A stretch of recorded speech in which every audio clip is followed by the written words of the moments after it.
Baik ya, Kartika Farah, kamu nggak boleh absen nanti ya. Nggak boleh, kalau kamu absen nanti tak keluarkan lo absennya. Baik ya, karena sudah sepakat malam ya, saja nih aku yang ngantuk loh. Sama, saya cuma sampai sekali saya dari jam 7 tadi. Ya, baik. Kemudian apa itu? Kalsium itu adalah nutrien untuk tumbuh, berkembang, metabolisme. Ketersediaan itu tergantung kuantitas, kualitas harus sesuai kebutuhan. Tidak tersedia atau kurang.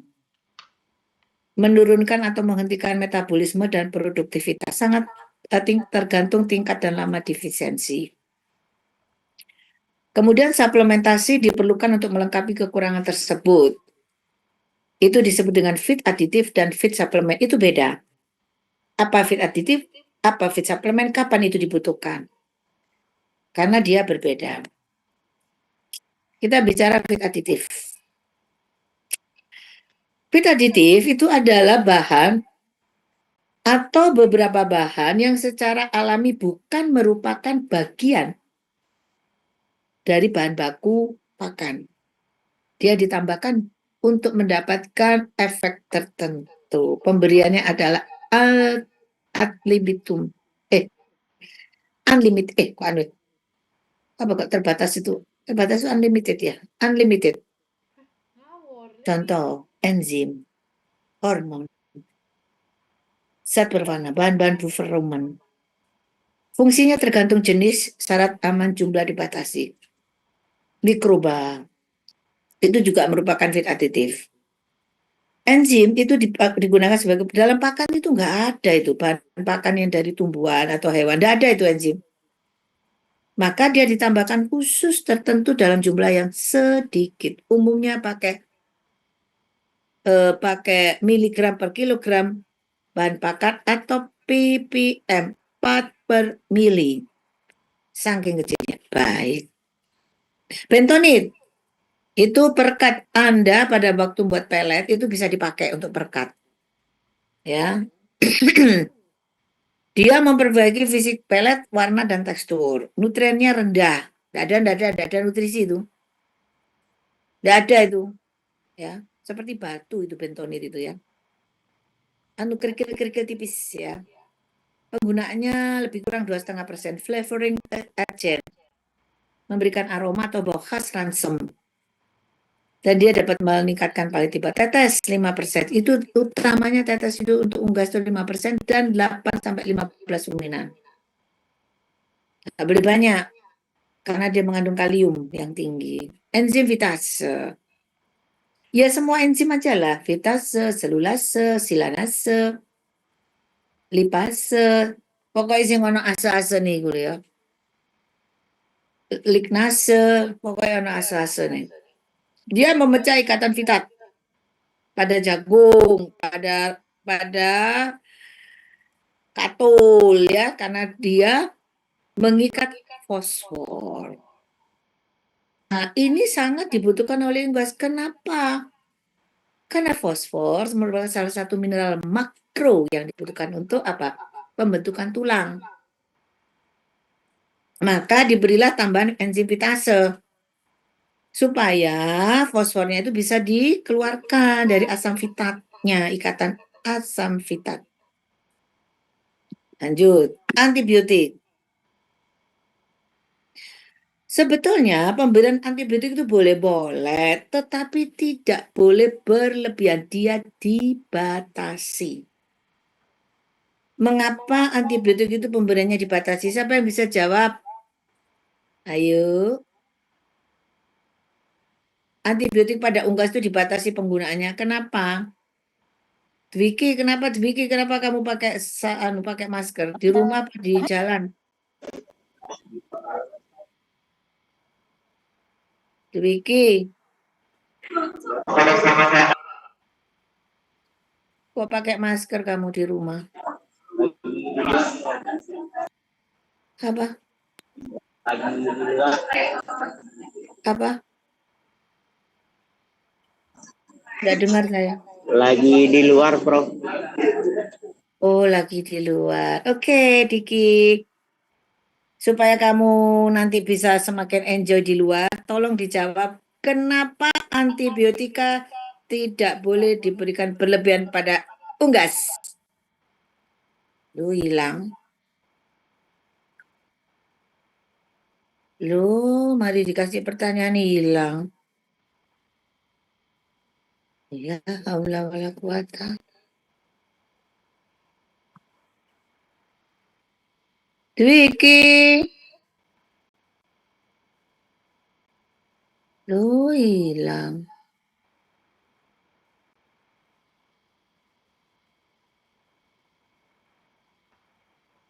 Nandita Aziza, tolong dijawab. Mengapa pemberian antibiotika itu dibatasi pada unggas? Nandita Aziza. Nandita Aziza. Oh, gak ono iki berarti ya. Arek-arek iki opo sih kuliah bengi tapi gak gelem do sakno aku iki lho, gak sakno aku ya. Dwiki, hilang ta Dwiki? Iya bro, Apa yuk? halo bro. Kenapa yuk? Antibiotika dibatasi penggunaannya yuk. Ayo. Biar nggak terjadi resistensi bakteri dong. Biar apa? Biar tidak terjadi resistensi antibiotik. Dikasih banyak kok biar tidak terresisten antibiotik ke karpe piye. Gimana gimana?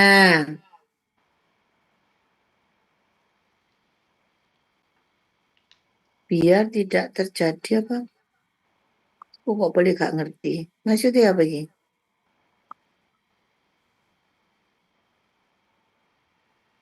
Biar tidak terjadi. Ya apa diulangi mana?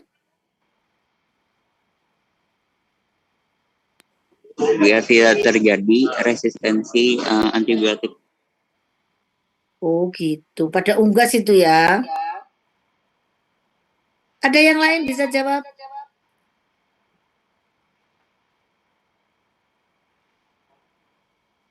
Kamu tuh tak kasih pertanyaan biar nggak ngantuk gitu loh. Permisi Prof, izin menjawab. Sasi ya Gi. Bukan Prof, Iza. Oh, lek Sasi nggak mau saya.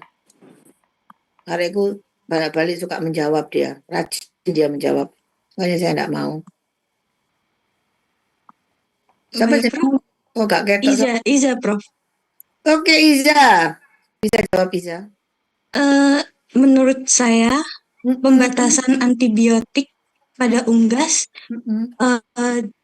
itu alasannya adalah untuk mencegah residu antibiotik. Karena unggas kan termasuk salah satu komoditas pangan, nggih, Prof. Jadi, takutnya nanti residu-residunya terkena terkontaminasi begitu loh Prof. Jadi kayak takutnya manusia nanti terkena residu-residu tersebut sehingga menyebabkan masalah pada manusia. Begitu. Iya, pinter gue. Gak ngantuk berarti ya. Ngantuk apa enggak? Tidak, Prof. Yes. Antibiotik itu diberi untuk menekan bakteri usus yang menghambat proses penyerapan. Nah, oleh karena dia itu dapat menghambat proses, maka dia meningkatkan efisiensi pakan. Jadi pakan itu sangat efisien dikelolanya ya. Meningkatkan pertumbuhan ya otomatis, mencegah penyakit saluran pencernaan, meningkatkan produksi. Preparatnya basitrasin, virginiamycin, spiramycin. Oke. Antibiotika itu kalau dipakai di unggas itu tidak boleh berlebihan. Ya, kenapa? Karena unggas itu masa hidupnya itu kan sementara, pendek. Contoh, broiler. Berapa masa hidupnya broiler? Siapa yang tahu? 2 bulan. Oh, 2 bulan. Berarti berapa minggu? Sekitar 6 sampai 7 minggu, Prof. Oke. Maksudnya 8 sampai 9 minggu, Prof. Wah, ketuaan. Ya, biasanya dia sekitar 6 sampai 7 minggu ya. Umur 35 hari itu sudah dipotong. Lah, kalau kamu 89 ketuaan ayamnya, rugi nanti peternaknya. Ya. Nah, karena masanya pendek, kalau antibiotika terlalu banyak, maka antibiotika itu nanti menjadi residu. Residu di mana? Menjadi di dalam daging ayam, produk-produk ayam. Kemudian yang ada antibiotika itu kita makan. Ya. Sehingga antibiotika itu nanti numpuk di kita. Nah, karena itulah nanti apa tuh? Merangsang tumbuhnya itu apa namanya? Apa namanya itu apa? Hmm, apa sih jenenge itu loh? Apa itu kalau apa sih? Yang tipe penyakit yang nggak ada tiba-tiba muncul itu loh, apa sih penyakit itu sama apa namanya? Permisi, Prof. Mutasi bukan? Bukan. Autoimun. Merangsang apa namanya? Aduh, aku kok lali sih. Sekunder. Jadi apa tuh namanya sekunder apa sih? Sehingga nanti menyebabkan penyakit pada manusia. Saya lupa itu istilahnya itu ya. Nah, tapi kalau pada ruminan boleh, karena masa hidupnya ruminan tuh kan enggak ada yang 6 minggu, mana ada. Ruminan tuh 2 minggu, 2 bulan, 2 tahun ya minimal. Dia mencapai darah di situ. Nah, itu nggak boleh. Apa sih istilah nanti kalau saya ingat nanti tak akan sampaikan. Nah, probiotik itu adalah apa nih? Nah, kalau probiotik itu mikroba hidup, mikroorganisme, membantu penyerapan nutrisi, meningkatkan keseimbangan mikroorganisme. Contohnya bakteri asam laktat. Apa contohnya? Lactobacillus, Streptococcus, Pediococcus, Enterococcus, dan lain-lain. Bifidum mencegah Escherichia coli, Salmonella, dan Clostridium. Memproduksi asam laktat, asam asetat, dan dia menurunkan pH khusus. Ya kalau pH-nya tinggi dia nggak bisa dong, bakterinya banyak mati, maka pH ayam itu biasanya rendah. 2-4 ya. Kemudian acidifier. Dia itu adalah asam organik, yaitu asam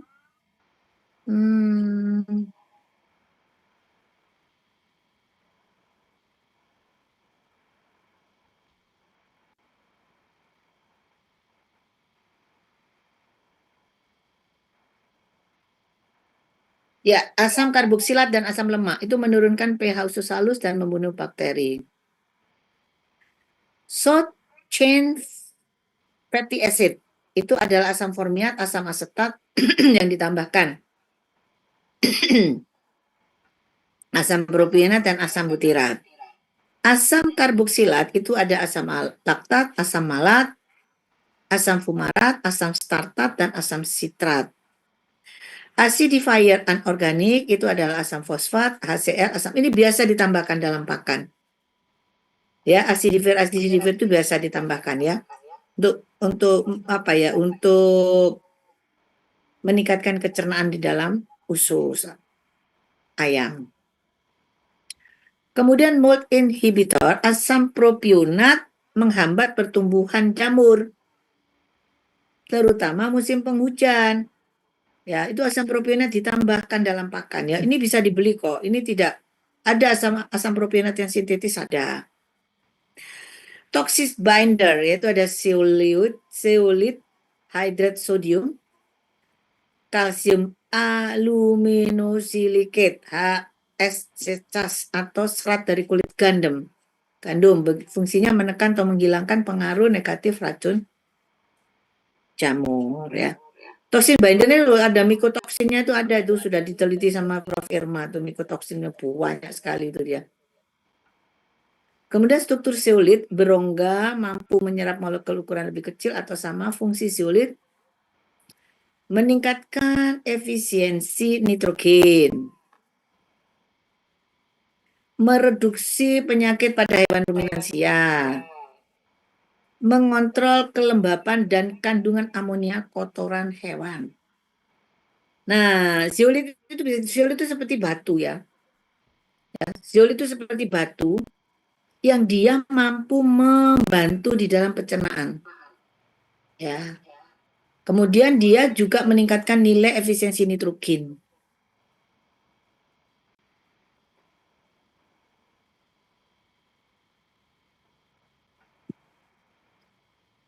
Antioksidan mencegah oksidasi lemak tak jenuh sehingga menyebabkan ketengikan. Kalau langsung tengi itu tidak mau ternaknya atau hewannya makan karena palatabilitasnya turun. Ya.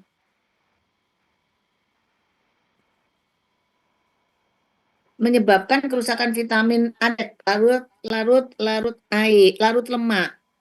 Kalau larut air itu tidak disimpan, yaitu A, B, C.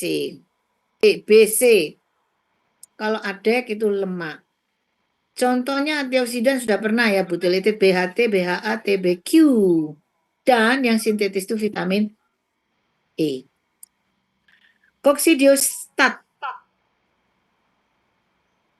sulfaquinolxalin, amprolium, dan oksitetrasiklin untuk menekan pertumbuhan koksidia. Karotenoid, zat kuning sintetis, yaitu santin, pigmentasi kulit. Ini kalau pada ikan juga bisa diberikan ya. Beta apo 8 karotenat atau etil ester beta apo 8 asam karotenat. Agar kuning telur sesuai dengan persyaratan NEPA ya, National Egg and Poultry Association, itu kuningnya terus harus berapa? 4 atau 5 atau apa yang skalanya ya. Feed supplement. Feed supplement itu nutrien tambahan sebagai sumber nutrien. Jadi dia tambahan. Sebetulnya dia sudah ada, hanya ditambah lagi supaya melengkapi kebutuhan nutrisi. Ya, NRC dan SNI Standar Nasional Indonesia berupa zat-zat nutrisi. Terutama nutrisi mikro, vitamin, mineral, asam amino, nutrien bypass rumen. Melengkapi nutrisi yang kurang, terutama pada self-mixing. Vitamin. Kalau vitamin itu senyawa organik diperlukan dalam jumlah kecil untuk menjaga fungsi metabolisme. Dikelompokkan tadi ya, DEC dan CB, BC. Kalau vitamin itu ya dibutuhkan apa aja, manusia butuh sembarang vitamin dibutuhkan ya. Vitamin relatif labil terhadap cahaya, kelembapan, suhu maupun suasana asam dan basah. Stabilitas sebagian besar vitamin juga dipengaruhi jangka waktu penyimpanan langsung. Kalau dia terlalu lama, vitamin itu menjadi rusak. Oleh karena itu dia ada expirednya. Ya. Vitamin yang paling sering ditambahkan itu vitamin A, B, D, K, riboflavin, asam pantotenat, kolin, dan niacin. Yang lainnya tidak begitu ya. Karena pada bahan pakan vitamin-vitamin ini tidak begitu banyak. Vitamin C atau asam askorbat. Dia bisa disintesis, namun fluktuasi suhu dan suhu tinggi perlu suplementasi. Dia bisa disintesis, tapi adanya suhu, pergantian suhu rendah dan tinggi, maka perlu suplementasi. Misalnya, umur 15 hari hanya mampu mensintesis 3 mg per hari, umur 30 hari menjadi 15/20 mg per hari. Belum cukup untuk mengatasi efek stres. Biasanya itu vitamin C itu kalau hewan itu supaya nggak stres ya. Hewan itu hewan itu tidak stres dalam perjalanan dan sebagainya, dikasih vitamin.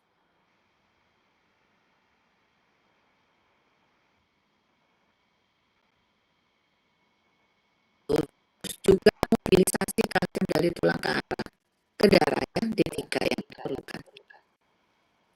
D3 itu kualitas kerabang telur terganggu 2-3 minggu. Lebih parah jika terjadi defisiensi kalsium. Rentang dosis vitamin relatif besar, di mana kelebihan akan dibuang. Bentar ya. Kalau adek, sebentar.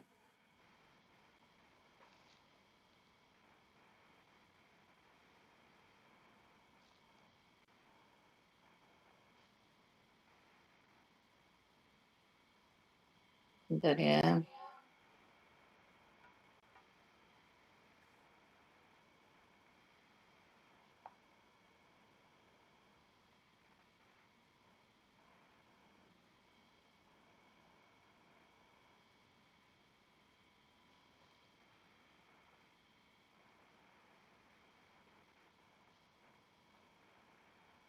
Nah.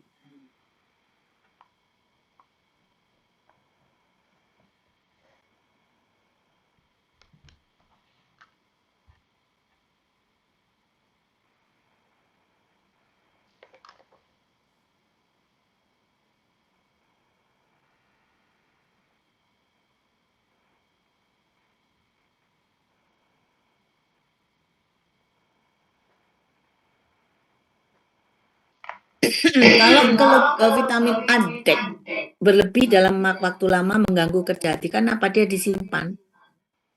Karena dia tuh adek tuh disimpan, tidak dibuang. Tapi kalau BC itu dibuang. Maka berapapun vitamin yang diberikan vitamin C, dia tidak akan, ketika kebutuhannya terpenuhi, maka dia akan dibuang sisanya. Kelebihan vitamin D mengganggu deposisi kalsium pada tulang karena antara fosfor dan kalsium itu ada CAP itu ada rasio 2:1. Sehingga kalau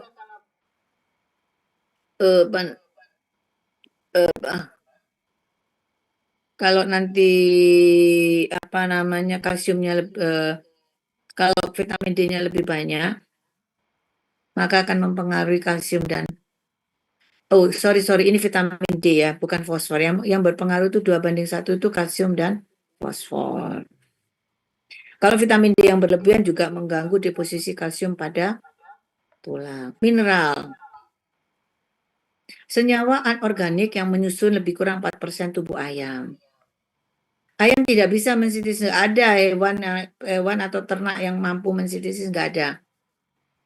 Ketersediaannya dapat berupa mineral organik, yaitu mineral yang digabung senyawa organik, yaitu asam amino, asam organik atau polisakarida. Itu yang disebut dengan berupa mineral organik. Yaitu apa yang disebut mineral organik? Yaitu mineral apa saja digabung dengan senyawa organik. Senyawa organik itu apa? Ya asam amino, asam organik atau polisakarida. Ya mineralnya ya sembarang nanti. Contoh mineral organik: metal spesifik, amino asid kompleks, metal amino asid kompleks, metal dan sebagainya. Selain metal itu besi, juga ada zinc, mangan. Mineral kalian tahu ada makro dan mikro. Kemudian kandungan kalsium dan fosfor dalam bahan baku ransum tidak cukup. Apabila ini dibutuhkan mineralnya ya, ada makro dan mikro. Masa retensi CA dalam tubuh hanya 60% ayam muda dan 40% ayam tua. Semakin tua semakin turun ya. Fosfor itu adalah bahan nabati, itu fitat ya, tadi saya katakan di asam fitat itu dia fosfornya terikat. Hanya mampu dimanfaatkan 30-40%, maka perlu disuplementasi tadi. Tepung tulang ditambah ya. Sudah ada tapi kurang, ditambah tepung tulang. Maka dalam formulasi itu ada tepung tulang, ada dikalsium fosfat dan sebagainya. Atau dalam pakan itu ditambah enzim fitase untuk mengeluarkan, membebaskan fosfor dari asam fitat. Penambahan garam atau natrium kalsium atau garam dapur ini adalah untuk mensuplai natrium dan klor. Ini sudah biasa diberikan pada hewan ya. Jika air minum asin tidak perlu air minum itu asin, dia lebih suka tawar. Suplementasi mineral mikro, trace mineral berupa produk jadi itu ada ini gambarnya itu. Trace mineral itu produk jadinya ada itu. Karena itu mineral-mineral yang pemberiannya sangat kecil. Asam amino. Asam amino esensial itu ada Anda tahu 10 ya. 10 dah, bener ya? Asam amino esensial ada berapa sih? Kira ada berapa?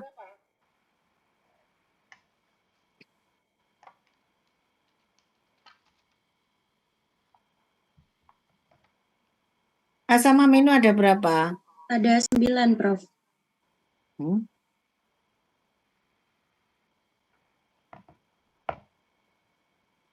Kak Mbak Uwa lagi, Dek. Ada berapa?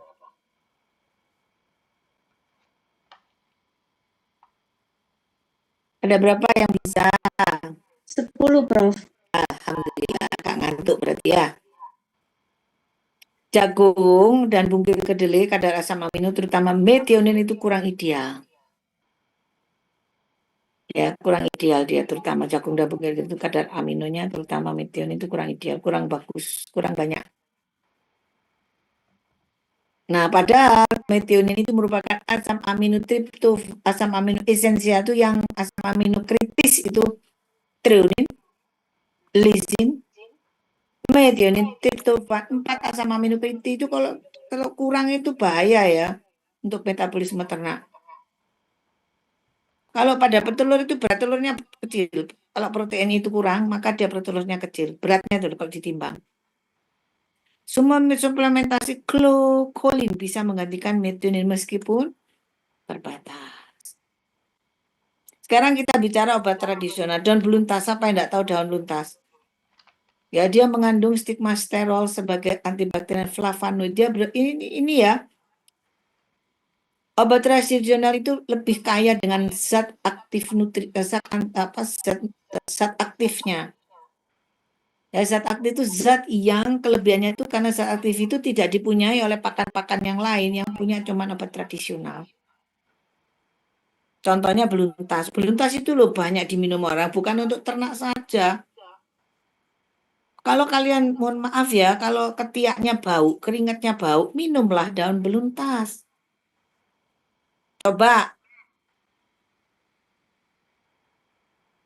Daun beluntas itu kalau ditanam itu gampang. Dia menjulur gini, apa, nempel gitu loh anunya, menempel di tembok. Ya, itu kamu ambil, kamu minum, wah kalah itu minyak parfum itu enggak ada apa-apanya ya. Dia mengandung asam amino esensial, lemak, karbohidrat, CAPV, vitamin A dan C. Penambahan beluntas itu dapat mengurangi mikroorganisme patogen dalam usus halus. Ini hasil penelitian anak bebek saya itu penambahan 6% beluntas ya, tepung ya. Pada broiler itu dapat meningkatkan kecernaan BK dan kecernaan BO bahan organik. Sudah diteliti ini. Nah, kalau meningkat berarti efisiensi pakannya bagus.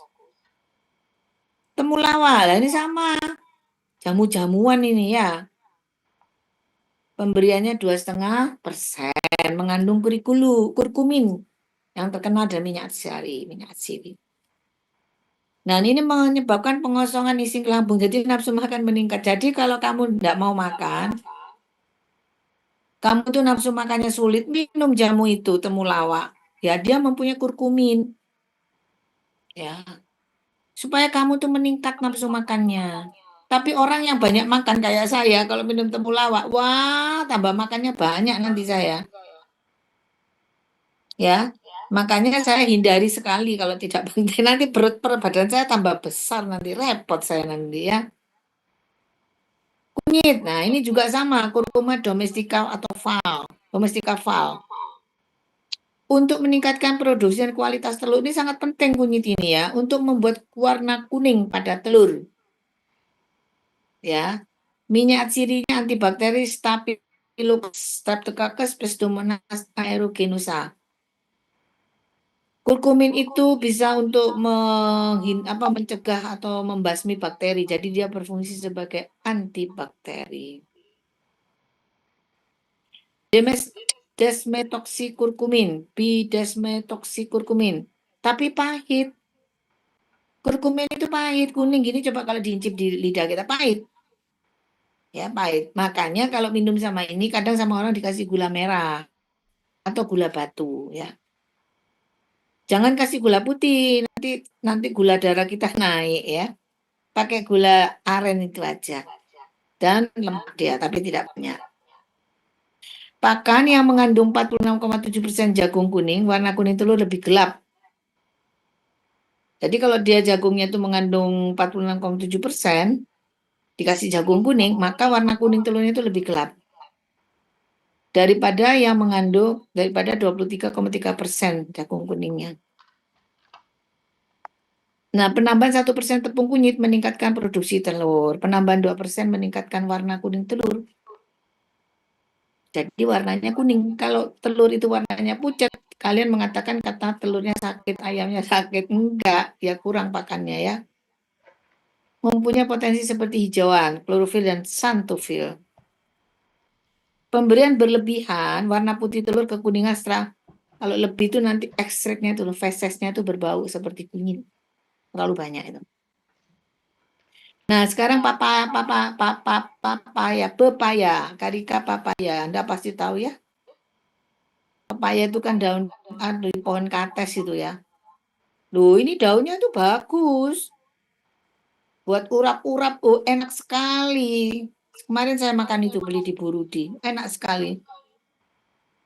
Daun pepayanya itu, tapi pepaya itu bergetah. Cuman dia direndam dulu sama air garam sebentar untuk menghilangkan getahnya ya. Dia mengandung enzim papain atau proteolitik, maka papaya itu biasanya itu untuk daging kambing. Daging kambing itu supaya empuk itu ditutupi diselimuti oleh daun papaya. Sekarang itu kadang dikasih dengan apa namanya nanas. Ya sekarang kan nanas toh bisa mengempukkan juga. Dulu nggak ada itu, baru sekarang ini modern ya. Dia mengandung alkaloid, karpain, glikosid, saponin, sakarosa, dextrosa. Ini bagus ini. Daun papaya itu mengandung vitamin A-nya cukup tinggi untuk meningkatkan warna kuning telur. Saya bilang tadi ya, kuning telur itu bisa bagus. Warna kuning telur pada lemak dan kulit unggas. Jadi kalau kulit unggas, kamu kalau beli di pasar, beli dagingnya, beli karkasnya ayam, kamu kan pasti milih sing warnanya kuning. Kamu kalau dikasih milih, enggak mungkin kamu pilih yang pucat. Bener apa bener? Ya, kalau kamu pilih pucat, kamu takut tuh cocok ayamnya loro. Enggak sebetulnya, cuman pakannya aja enggak, apa namanya, tidak kurang bagus. Tapi sebetulnya sehat ya.